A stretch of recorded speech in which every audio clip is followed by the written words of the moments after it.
तो पढ़ रहे हैं भागवतम का पहला स्कंद 15वां चैप्टर का 41वां श्लोक। चलिए आगे बढ़ते हैं।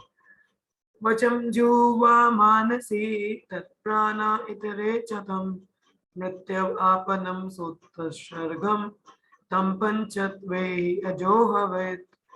वचम जुवा मानसी तत्प्राणा इतरे च तम मृत्यव आपनम सोत्सर्गम तम पंचत्वे अजो हवेत्। वाचं जुवा मानसी तत्प्राणा इतरे च तम मृत्यव आपनम सोत्सर्गम तम पंचत्वे अजो हवेत्। आस्ते श्लोका पढ़ो।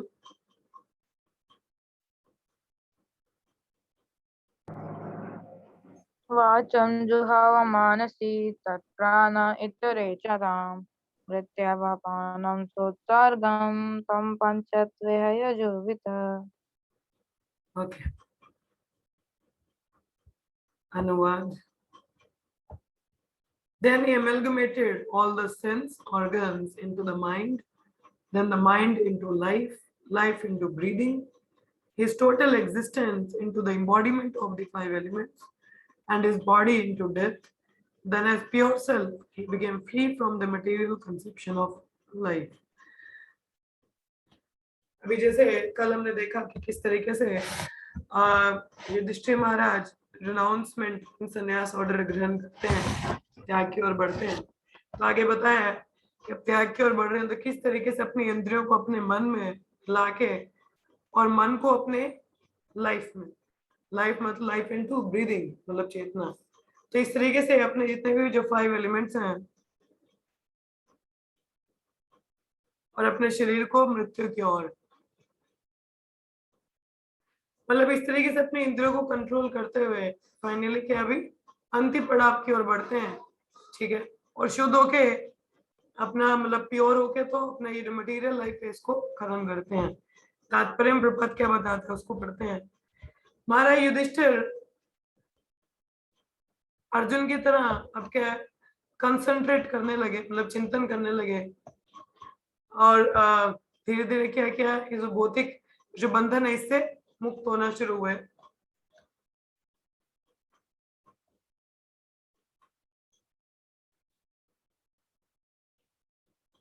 यहाँ पे ये बोला कि अपने इंद्रियों के जितने भी कार्य हैं उसको मन में मिलाते हैं। इसका अर्थ यहाँ पे ये है कि अपने इंद्रियों के जितने भी कार्य हैं उनको भगवान की दिव्य सेवा में लगाते हैं। तो मतलब इंद्रियों के, हमारे जितने भी इंद्रियों के जो भी कार्य हैं उन सबको भगवान की सेवा में डायरेक्टली लगाया गया। ठीक है, क्योंकि वो किसके लिए प्रयास कर रहे थे, भगवत धाम जाने के लिए खुद को तैयार कर रहे होते हैं। तो क्या करते हैं, अपने जितने भी कार्य हैं वो सारे अभी क्या भगवान की सेवा की ओर लगाते हैं। ठीक है,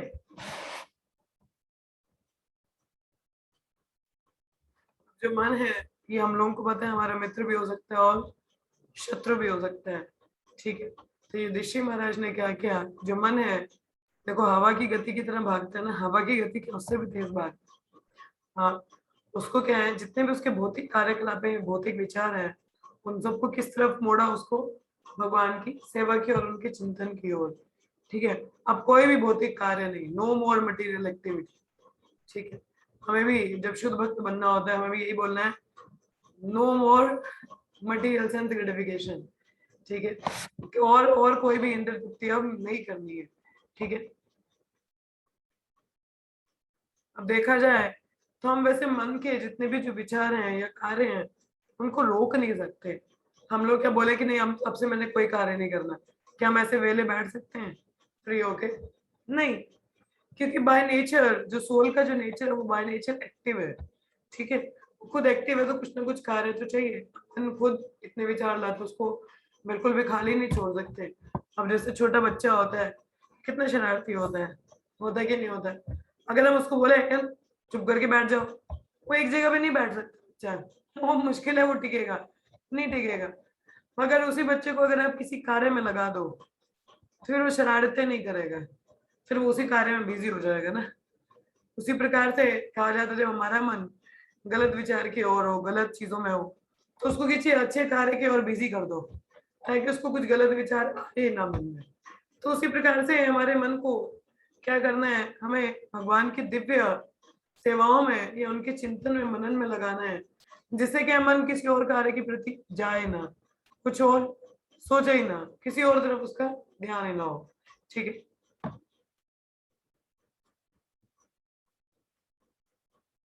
और जो मन है वो शुद्ध कब होता है, जब उसको सेवाओं में लगाया जाता है, धीरे धीरे अपने आप उसका शुद्धिकरण होता है। जैसे चैतन्य महाप्रभु अपने शिक्षा अष्टकम में बताते हैं, चेतो दर्पण मार्जनम भव महाद्वागन निर्वापनम शय्या कैरविका वितरणम विद्या वधु जीवनम। मीन चेतो दर्पण मार्जनम, ये जो चित्त का दर्पण है इसका मार्जनम, जब ये जो संकीर्तन हम करते हैं, हरे कृष्ण महामंत्र का जप करते हैं, सेवाओं में अपने आप को लगाते हैं, तो क्या होता है, हमारा जो चित्त का दर्पण है, इतने अनंत काल से उसमें जो धूल जमी है उसकी सफाई शुरू होती है। ठीक है। फिर वो हमें सीधा सीधा दिखना शुरू होता है। कैसे दिखना होता है, सीधा सीधा दिखना शुरू होता है। अभी खैर मजाक की बात नहीं है, मैं सोई हुई थी थोड़ी देर के लिए, तो मुझे सपने में आया कि मैंने चश्मा देखा। चश्मे में क्या था, किस भक्त के साथ ही थे, उन्हें क्या चश्मा था, तो चश्मा काफी ऐसे धुंधला धुंधला था। तो मैंने बोला इससे दिखता कैसे होगा, तो मैंने वो पहन के मैं देखने लगी, मुझे कुछ दिख ही नहीं रहा था। तो मैंने इससे तो कुछ दिखता ही नहीं, पता नहीं शायद ये नंबर वाला ना होता इसलिए मुझे दिख नहीं रहा। तो क्या हुआ, मैंने हल्का सा उसको ना थोड़ा ऐसे लग रहा तो साफ, तो जब दोबारा ऐसे पहन के देखा तो दिखा। तो मतलब क्या बात है, अच्छी ये तो गंदा था, ये तो साफ ही था, तो वो दिखेगा कहाँ से। ये सपने की बात है असलियत की नहीं है। कहने का अर्थ ये है कि अगर हमारा हृदय शुद्ध नहीं है, मलिन है, हमारा मन भी मलिन है, हाँ इतनी धूल जमी है, तो हम सही सही चीजों को देख नहीं पाते, हम हर चीज को भगवान के संदर्भ में नहीं देख पाते। तो जैसे महाराज जी बताते हैं, मलिन मन की हर बात बेकार है। मलिन मन है तो फिर वो आपको सही सलाह कैसे दे सकता है, नहीं दे सकता है ना। तो उसको शुद्ध करना जरूरी है। शुद्ध करने के लिए हरिनाम जप, नियंत्रण और सेवा करना। ठीक है। तो जैसे जैसे मन शुद्ध होता है, हमारी क्या है, ये जो हमारी भौतिक आसक्ति है धीरे धीरे कम होना शुरू हो जाती है। ठीक है। और जैसे जैसे भगवान की सेवा में हमारी वृद्धि और बढ़ती है, तो हमारे ये जो चांसेस हैं दोबारा इस जन्म, इस मृत्यु के भव सागर में आने का, मतलब भौतिक जगत में, वो बहुत कम हो जाते हैं। क्योंकि ज्यादा से ज्यादा हमारा ऑब्जॉर्प्शन कहाँ होता है, आप हरि नाम में, हरि कथा में रुचि, टेस्ट कहाँ है, हरे कृष्ण महामंत्र में। हाँ। तो इस तरीके से जब जो चेतना है शुद्ध होती है, जीवात्मा शुद्ध होता है, तो भगवत नाम जाने के लिए क्वालिफाइड होता है और भगवत धाम जा पाता है, क्योंकि उसका मनन और चिंतन कहाँ है, हरि नाम। ठीक है। तो इस प्रकार से युधिष्ठिर महाराज की तैयारी कर रहे होते हैं, अपना जितना भी अब इंद्रियां है, मन है, उसको भगवान की दिव्य सेवा में उसको लगाते हैं। ठीक है। आगे बढ़ते हैं। त्रित्वे हुत्वा च पंचात्वं तच्चैकत्वे जुहो मुनि सर्वम् आत्मनि अजूहविद् ब्रह्मणि आत्मनम् अव्यये। Thus annihilating the gross body of five elements into the three qualitative modes of material nature, he merged them in one essence and then absorbed that essence in the self, Brahman, which is inexhaustible in all circumstances.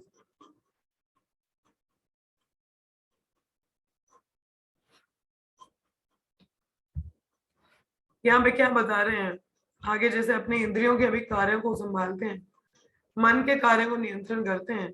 अब यहाँ पे लिखा है, हमारे भौतिक जगत में जितनी भी जो चीजें हम वस्तुएं देखते हैं, वो सारा किसका प्रोडक्ट है, प्रकृति का। ठीक है। महत तत्व व्यक्त का मतलब महत तत्व, जैसे हमने क्रिएशन पढ़ी थी प्रकृति की, तो क्रिएशन में हमने पढ़ा था कि महत तत्व जिसमें सारे इंग्रेडिएंट्स मतलब सामान होता है भौतिक जगत का, ठीक है, उसी का ही प्रोडक्ट है। और जो चीजें हैं उसको क्या हम लोग भौतिक दृष्टिकोण से देखते हैं। ठीक है। मतलब भौतिक दृष्टिकोण से कैसे देखना, कि सब क्या है, कॉम्बिनेशन परमुटेशन क्या है, मटेरियल भौतिक चीजों का क्या है, कॉम्बिनेशन है, या उसी का एक प्रोडक्ट आता है। मगर जो जीवात्मा है वो कोई भौतिक प्रोडक्ट नहीं है। देखिए जो जीवात्मा है, चेतना है, वो प्रकृति की नहीं है ना, वो कहाँ से है, धाम से, गोलोक धाम से। बस बात अलग है, यहाँ आके हम लोग बस गए हैं, मगर हम यहाँ के प्रोडक्ट नहीं है। ठीक है, यहाँ से बिलोंग नहीं करते। हम कहाँ से बिलोंग करते हैं? भगवान के धाम से। ठीक है, हमारी मैन्युफैक्चरिंग ऊपर की है, मटेरियल वर्ल्ड की नहीं है। ठीक है, आध्यात्मिक जगत की है, भौतिक जगत की नहीं है। ठीक है, तो यहाँ पे लिखा है कि जीवात्मा अज्ञानतावश, क्योंकि भगवान को, भगवान के साथ अपना संबंध भूल जाता है, भूल जाता है कि वो नित्य दास है भगवान का, या नित्य सेवक है। तो यहाँ पे आके क्या समझता है कि मैं यहाँ पे भौतिक दृष्टि प्रकृति का मालिक हूँ। तो जिसकी वजह से क्या होता है, वो अपने आप को इंद्र तृप्ति में लगाता है, और ज्यादा अपने आप को बांध लेता है। ठीक है, और इस चक्कर से क्या होता है, जिसकी वजह से हमारा जो मन है वो और ज्यादा दूषित होता है। देखिए, इसीलिए हमें ना बहुत ध्यान देना चाहिए। हम लोग जो भी चीज सुनते हैं या देखते हैं, हमें उसको बहुत ध्यान देना चाहिए, क्योंकि मन पे उसका सीधा इफेक्ट होता है, माइंड पे। क्योंकि माइंड जो होता है वो चीजों को परसीव करता है, मतलब ऑब्जर्व करता है या देखता है। तो हमारे मन को चाहे हम उसको ध्यान ना भी दें, तो कहीं ना कहीं हमारे मन में किसी कोने में वो स्टोर हो जाता है। तो इसलिए ध्यान देना कि हमारा जो भी चिंतन है, मनन है, वो हर समय कृष्ण भावना में इतनी अच्छी चीजें हैं कि बुरी चीज अगर आप देख भी लेते हो तो मन में कहीं ना कहीं स्टोर हो जाती है। बेशक हम ध्यान नहीं देते, मगर होती है। ठीक है, तो जिस तरह से अगर हमारा चिंतन क्या है, भौतिक विषय वस्तु में रहेगा, तो हमारा अगला जन्म भी कैसा रहेगा? भौतिक ही रहेगा, क्योंकि चेतना कहाँ है? भौतिक है। भगवान की तरफ चिंतन में नहीं है ना, तो भगवान का स्मरण आएगा नहीं। स्मरण नहीं आएगा तो अगला शरीर भी, अगला जन्म भी कहाँ होगा? भौतिक जगत में। इसलिए महाराज युधिष्ठिर अपने जितने भी कार्यकलाप हैं अभी क्या कर रहे हैं, सभी को भगवान की सेवा में लगा दे। ठीक है,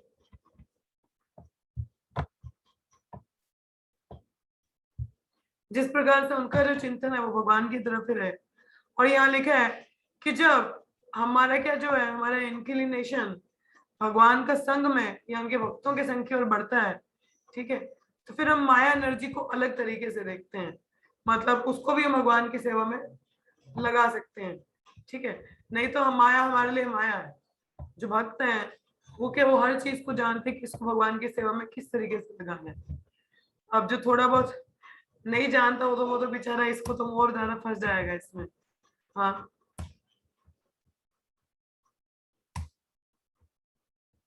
हमें हमेशा एक बात याद रखनी है कि प्रकृति में जितने भी विषय वस्तु हैं, हम उसके प्रोडक्ट नहीं है, हम भगवान से बिलोंग करते हैं।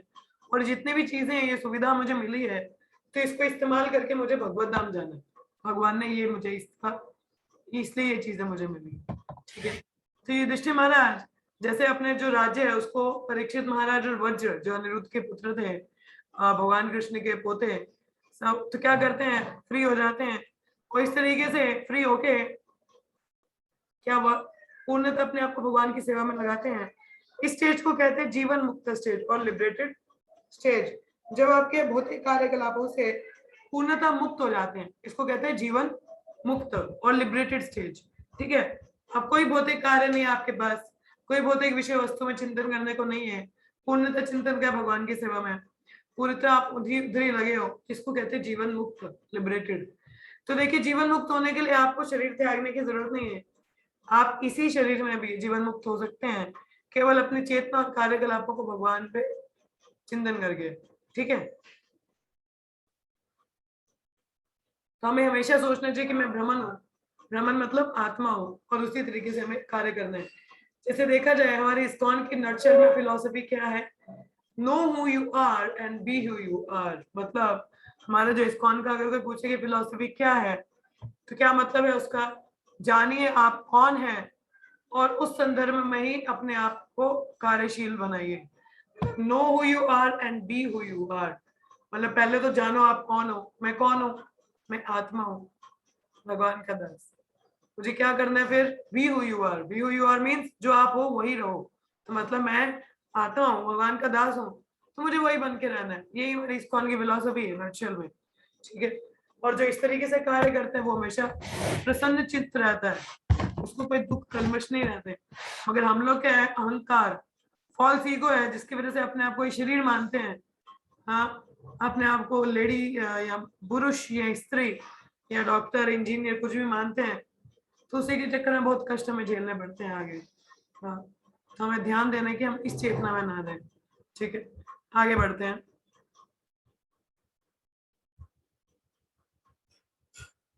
चीरवासा निराहारो बद्धवन्मुक्तमूर्धजा दर्शयन् आत्मनो रूपं जदोन्मत्तापि शाश्वत अन्वेक्षा मनोनिरगद् अश्रन्वा बधिरो यथा।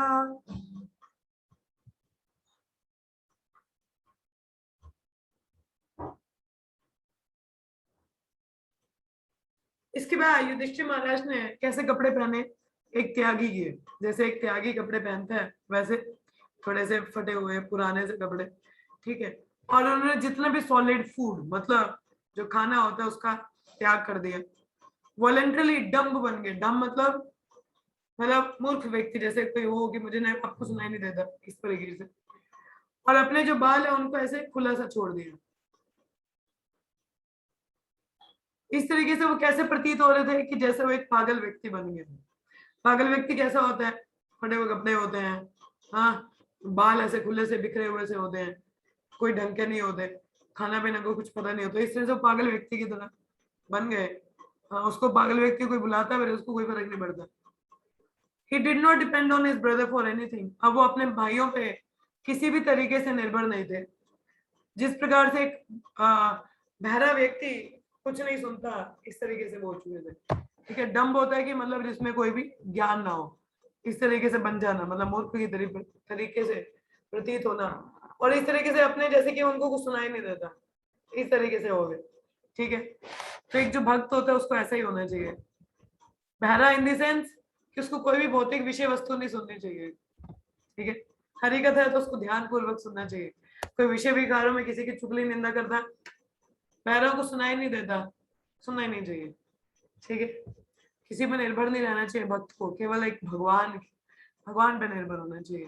तो इस तरह से जितने भी एक्सटर्नल अफेयर्स थे, अब युधिष्ठिर महाराज उसमें फ्री थे, कोई फैमिली पर्पस, अब कुछ फैमिली बिजनेस नहीं है, ठीक है।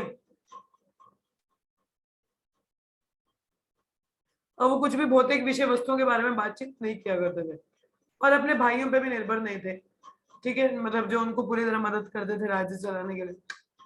अब कंप्लीटली क्या स्वतंत्र होके, फियरलेस होके, तो अपना पूरा चिंतन भगवान पे है। तो ये भक्त को भी ऐसा होना चाहिए। और देखो खाना पीना नहीं छोड़ना, वो प्रैक्टिकल नहीं है।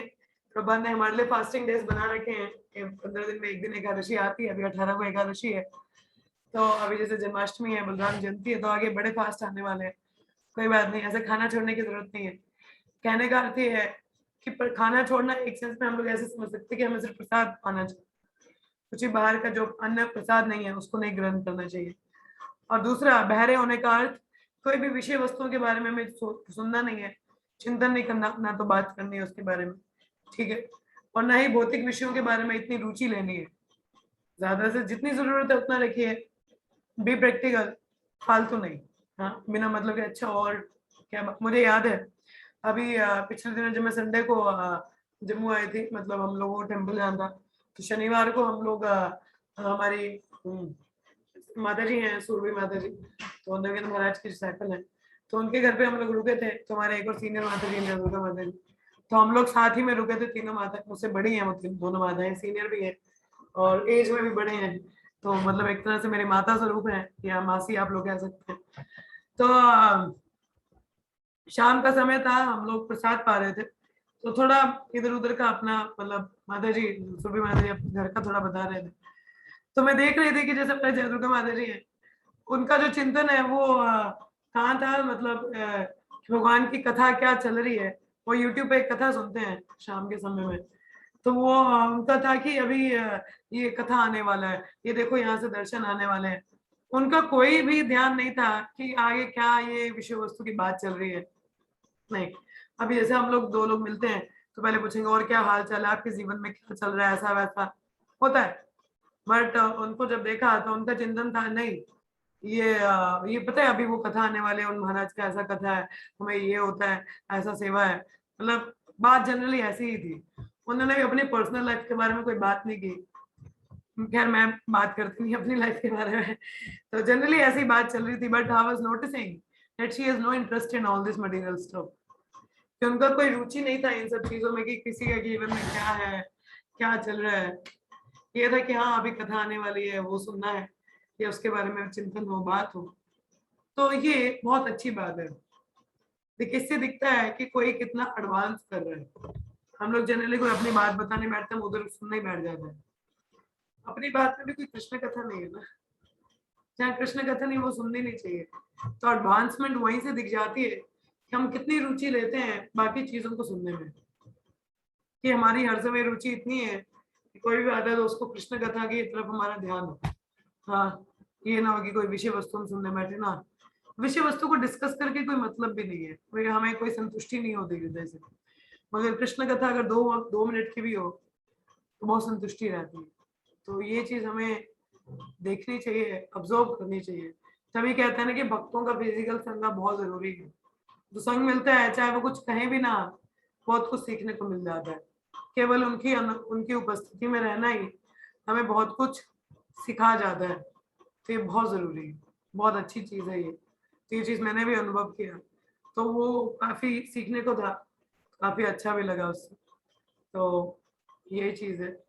तो उनकी तो इच्छा थी रात को हम सब जाग के तो कीर्तन करते, बट मेरा ऐसा है कि अगर मैं रात को ज्यादा देर जागने को मुझे दिक्कत नहीं है, बट मेरा फिर शेड्यूल अगले दिनों का बहुत गड़बड़ हो जाता है।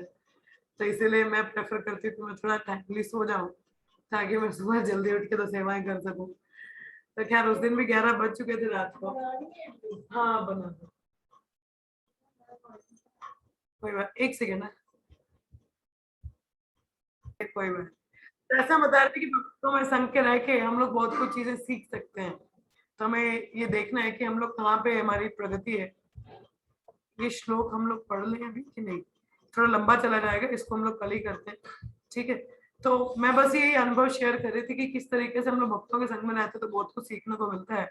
इवन हम लोग उनसे चर्चा, अगर ज्यादा हमारी डिस्कशन मतलब बात ना भी हो तो केवल उनके आचरण से भी बहुत कुछ सीखने को मिल जाता है। तो तभी कहते हैं अपने आचार्य प्रभु सबुरु सिखाए।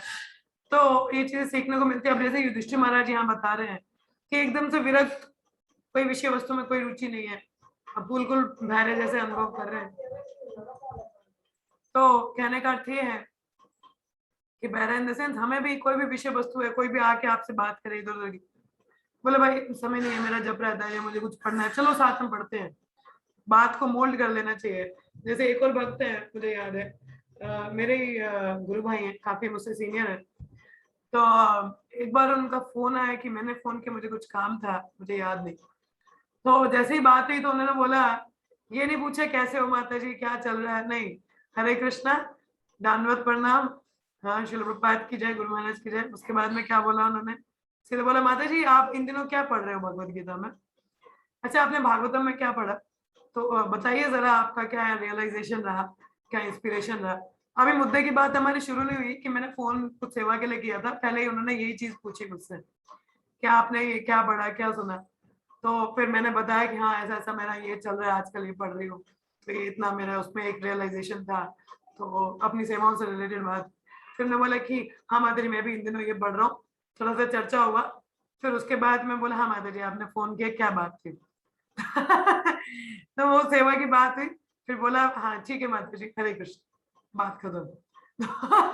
अब देखो कोई फालतू बात ही नहीं, कितना अच्छा लगता है, थोड़ी सी चर्चा हुई।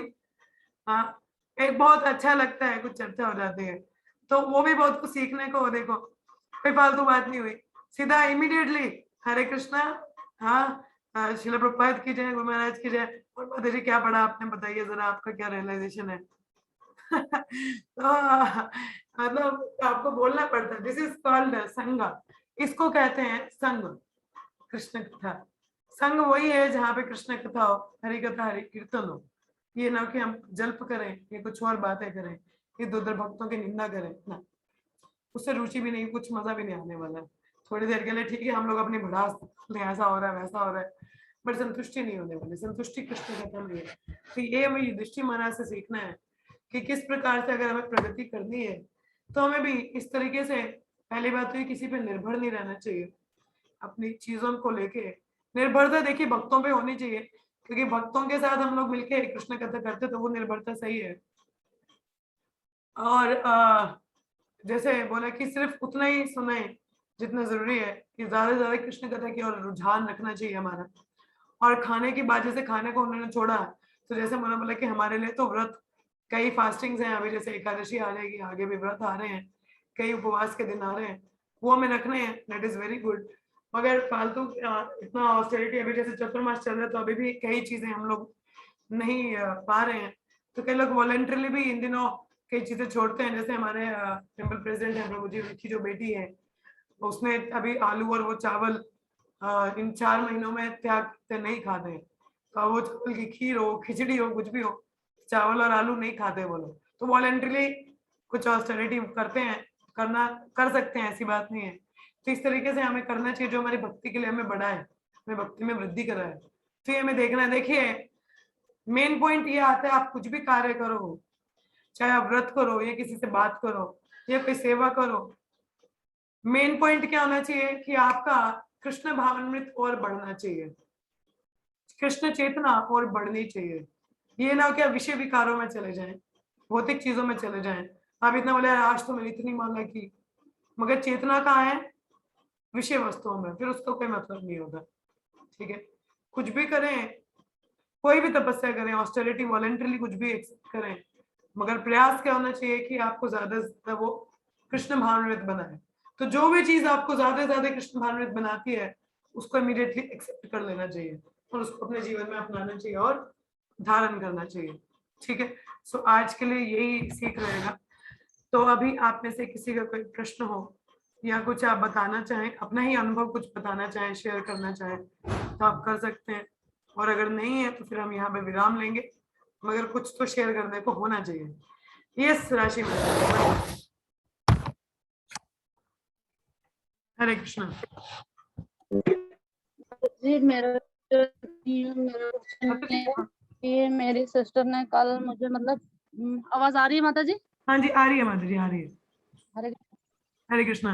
माता जी, वो ना एकादशी का फास्ट रखती है, छोटी वाली मेरी सिस्टर है, वो एकादशी का फास्ट रखती है। तो मतलब बहुत सारी लेडीज मतलब माताओं ने बोला है कि नहीं, अकेले नहीं रखना है, अगर दोनों रखोगे तो ठीक है, अगर मतलब आपके हस्बैंड नहीं रख रहे हैं तो आप इसको मोक कर दो। तो मैंने कहा ऐसा तो मैंने कहीं सुना नहीं है, फिर भी तुम्हें पूछ के बता सकती हो माता जी, मुझे इसके लिए थोड़ा सा प्रयास करो। माता जी देखिए शास्त्र में ऐसा कुछ वर्णन है नहीं, ठीक है। अब जैसे जी मेरा है तो जी मेरा तो अभी मैरिज हुआ नहीं, ठीक है, और हमारे में तो हाँ ऐसे जी बोलते कुंवारी लड़कियां नहीं रखती हैं, शादी के बाद में आपकी जी चलेगा तो ऐसा मैं करेंगे, कई चीजें आती हैं। पर देखिए अब जी औरतें शास्त्र तो नहीं है, हाँ औरतें जी शास्त्र हैं, जो वो भेड़ बोल रही हैं शास्त्र तो नहीं है, तो उनको बोले कि आप हमें शास्त्रीय प्रमाण दे दीजिए तो हम मान लेंगे, मगर शास्त्र में ऐसा है नहीं। शास्त्र के अनुसार ये है कि हर एक जीवात्मा इंडिविजुअल है, इंडिविजुअल मतलब हम सबका भगवान के साथ संबंध है। अब वो चाहे स्त्री का चोला हो, जी पुरुष का चोला हो, कोई भी, हम लोग किसी भी बॉडी में अपने कर्मों के अनुसार स्त्री या पुरुष हम लोग बने हैं, है तो मनुष्य ना। अब चाहे स्त्री पुरुष है तो मनुष्य, और हर एक जीवात्मा है, और हर जीवात्मा का भगवान के साथ संबंध है। ठीक है, और ये जो एकादशी है, ये कोई कर्म कांड के तरीके से तो हम रख नहीं रहे, ये हम लोग क्यों रखते हैं? क्योंकि भगवान को बहुत प्रिय है। माधवती थी वो, अगर भजन आपने देखा शुद्ध भक्त चरण रेणु, तो उसमें बताया है कि एकादशी और जन्माष्टमी के जी जो जी जी व्रत है वो क्या है? मदर ऑफ डिवोशन है। मदर ऑफ डिवोशन मतलब कि भक्ति की माता है, तो इन व्रतों को रखना चाहिए क्योंकि इनसे हमारी भक्ति की वृद्धि और होती है, और ये भगवान को बहुत प्रसन्न करती है। तो इसमें अब अपने पति के साथ रखना तो मतलब अच्छी बात है, दोनों रखते हैं, इट्स वेरी गुड। अब अगर दूसरे व्यक्ति का रुझान है ही नहीं तो आप क्या करोगे? अपने भी भक्ति का बेड़ा गर्क करना है। बोलिए। बस माता जी कुछ ऐसा ही है। तो प्रभु जी, मैं वो उनके जो हस्बैंड है ना, वो नहीं रख सकते, जॉब करते हैं, वो तो नहीं रख पाते हैं। वो तो समय आने पे हो सकता है वो भी रख ले, बट बहुत सारी ऐसी माताओं ने उसको ना बहुत हाँ सारा ऐसे जब तो करके समय आने टेंशन पे वो डाल भी दी है। रखे, नहीं मैंने रख पा रहे कहा कोई बात नहीं, पर जो रख मैंने पा रहा है कहा उसको ऐसा कुछ नहीं है, ऐसा इवन बच्चों को भी रखना चाहिए। स्त्री पुरुष की तो बिल्कुल। क्या बात है, इधर तो बच्चों को भी रखना चाहिए। पता माताएं नहीं बच्चों माता के जी, लिए स्त्री की संसारी लोग एकादशी का प्रसाद बनाए, बहुत ज्यादा टेंशन तो डाल भूख देते ही ना लगे कि कुछ। और देखिए प्रभात ने हमारे लिए बहुत आसान रखा है एकादशी व्रत। प्रभात ने बोला फास्टिंग इज हैं। फीस्टिंग, बिल्कुल। मतलब फीस्ट है, बस अन्न नहीं आपको पाना, बाकी तो जो मर्जी पाते रहिए। अब बच्चे, उनको थोड़ी थोड़ी देर में भूख लगती है, तो केवल अन्न मत दीजिए उनको, एकादशी प्रसाद दीजिए, तो उनका भी एकादशी हो जाएगा, उनको पता भी नहीं चलेगा, है कि नहीं? जी माता हाँ जी समझ जी में माता जी। धन्यवाद। तो ऐसा कहीं पे वर्णन नहीं है शास्त्र में, सबको रखना चाहिए, ठीक है। दादी मैं अपने बच्चों को रखाती हूँ, ऐसी बात नहीं है, बच्चे रखते हैं, हस्बैंड भी रखते हैं, हम मतलब सारे रखते हैं। हाँ हाँ तो बट अब उस बेचारी की थोड़ी ऐसे कल टेंशन में थी, तो मैंने कहा कोई बात नहीं, मैं कल तेरे को इस चीज का आंसर दे हाँ, नहीं देती हूँ, माता जी तो आप ऐसा मत मतलब वो करो रख कि सकते हैं, नहीं व्रत रख। ऐसा कोई विचार नहीं है इसमें, तो ठीक है। मैं तो पहले दिन ही मतलब उनको कॉल करके बोल देती हूँ कि आज एकादशी का फास्ट है, तो फास्ट रखो। हाँ हाँ बड़े अच्छे से रख रहे थे, तो क्या पता आप। नहीं चलो नहीं, मैं, आप उनको और thank you so much encourage माता जी, करो, बोलो धन्यवाद। कि नहीं आप रखिए, ये बहुत अच्छा है, इससे भक्ति में वृद्धि होती है। जी और आप प्रेयर करेंगे तो आपके पति भी अच्छे जी रास्ते पे बहुत अच्छे से प्रगति करेंगे भक्ति में, तो क्या पता वो भी आगे रखना शुरू करें। जी तो अभी के लिए फिलहाल आपको जी रखिए, माता, तो इतना कोई इसमें विचार नहीं है, ठीक है। तो बहुत अच्छा है, सभी लोग रख सकते हैं, तो धन्यवाद बहुत माता बढ़िया है। तो आस्था माता जी कह रहे हैं हम तो एकादशी में बहुत खाते हैं, मैं भी बहुत खाती हूँ, मुझे बाकी दिनों में इतनी भूख नहीं लगती, एकादशी वाले दिन में बहुत खाती हूँ। तो ऐसा नहीं है, तो हमें रखना चाहिए, ठीक है, कोई भी रख सकता है उसको। धन्यवाद। हाँ जी, अभी 18 तारीख को एकादशी है, तो एकादशी आप लोग उस जी दिन माता, रखिएगा व्रत, तो अच्छे से ऑब्जर्व करिए अपने, कई भक्तों को बुलाइए घर पे, कीर्तन वीर्तन करिए अच्छे से, चाहे खुद परिवारजन ही करे, अगर नहीं भक्तों को बुला सकते हैं तो घर पे अपने अपनी फैमिली मेंबर्स ही करें, बहुत अच्छा रहता, करना चाहिए हम लोगों को, ठीक है।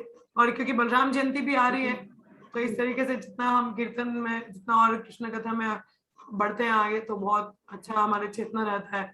और 4 दिन बाद ही एक बलराम जयंती भी रहेगा एकादशी के, तो बहुत अच्छा, उसके एक हाँ हफ्ते बाद जी फिर हमारा जन्माष्टमी है, नंद उत्सव है, इस महीने बहुत फेस्टिवल्स आ रहे हैं, तो अच्छे से अपनी तैयारी करिए, चेतना अच्छी रखिए, ठीक है। कृष्ण बुक पढ़िए शाम के समय में, अगर समय मिलता है तो, ठीक है। तो चलिए, जी आस्था माता, आपको कुछ पूछना है या बोलना है, डू यू हैव समथिंग? माता जी भक्ति वृक्ष में क्या पढ़ते हैं? भक्ति वृक्ष नहीं, भक्ति शास्त्री। नहीं नहीं, शास्त्री नहीं, एक भक्ति वृक्ष भक्ति भी वृक्ष होता में, है। भक्ति वृक्ष दे टीच भगवत गीता, अच्छा। दीज ओनली, यही किताबें चलती प्रभुपाद की। आप स्टार्ट कर रहे हो क्या? नहीं नहीं, मैंने ऐसे ही देखा था किसी ग्रुप में, तो मैंने कहा इसमें क्या होता है फिर। इट सिमिलरली होम प्रोग्राम्स होते हैं जनरली भक्ति वृक्ष, ठीक है। तो होम प्रोग्राम हम्म गृहस्थों के लिए होते हैं, then they started Bhakti Vriksha means teaching Bhagavad Gita and all the shastras, ठीक है। These are the okay. Home programs generally. और कोई प्रश्न है किसी का? ओके, चलिए फिर यहीं पे विराम लेते हैं, 3 बार हरे कृष्ण महामंत्र का जप करेंगे। हरे कृष्णा कृष्ण कृष्ण हरे हरे, हरे राम राम राम हरे हरे, हरे कृष्ण कृष्ण कृष्ण हरे हरे, हरे राम राम राम हरे हरे, हरे कृष्ण कृष्ण कृष्ण हरे हरे, हरे राम राम राम हरे हरे, हरे कृष्ण कृष्ण कृष्ण हरे हरे, हरे राम राम राम हरे हरे। ग्रंथराज श्रीमद् भागवतम की जय, श्रील प्रभुपाद की जय, सही भक्तों की जय, धन्यवाद। हरे कृष्ण, हरे कृष्ण। हरे कृष्णा।